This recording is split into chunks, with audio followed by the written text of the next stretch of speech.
Hello and welcome back to another episode of Teaching Partner. Many individuals appreciate the Fink's taxonomy of significant learning for its valuable and inspiring nature, as it encompasses more than just cognitive learning. While the right-hand side of this taxonomy addresses the familiar cognitive learning aspects found in Bloom's taxonomy, the left-hand side delves further into specific skills that facilitate significant learning. This encompasses learning that extends beyond the course's conclusion and encompasses caring goals such as values and attitudes, human dimension goals such as self-knowledge, cultural awareness, and collaboration skills.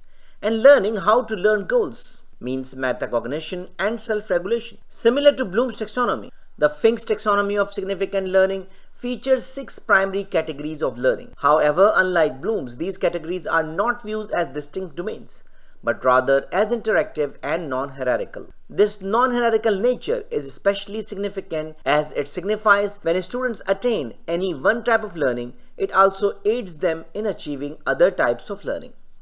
Let us discuss the meaning and examples of each category. Category number 1, foundation knowledge. It means students will understand and remember key concepts, terms, relationships, facts, and gain essential understanding. You can see some examples on the screen. Number 2, application.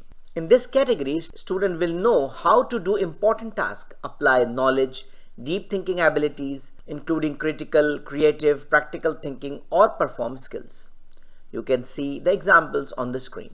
Category number 3, integration. Students will be able to identify relationships, make connections between ideas within and outside of the course. You can see some examples on the screen. Category number 4, human dimension. For self, students will better understand themselves, their identities, and their strengths and areas for growth. For others, students will be able to understand others and interact positively and productively. You can see some relevant example on the screen. Category number 5, caring. Students will care more deeply about something, value or appreciate something. You can see some examples on the screen. Finally, learning how to learn. Students will develop the ability to learn better, develop learning skills in this course and in life in general.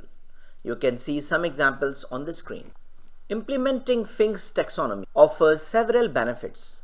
By encompassing cognitive, affective, and practical dimensions, it fosters a deeper and more meaningful learning experience. This approach also nurtures skills such as critical thinking, collaboration, and metacognition, which are highly valuable in the 21st century workforce.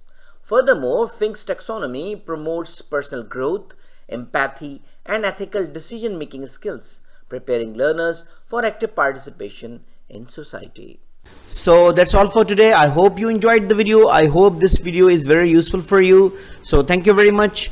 If you have any question, query, or you need any support for making a decision, don't hesitate to write an email to theteachingpartner@gmail.com.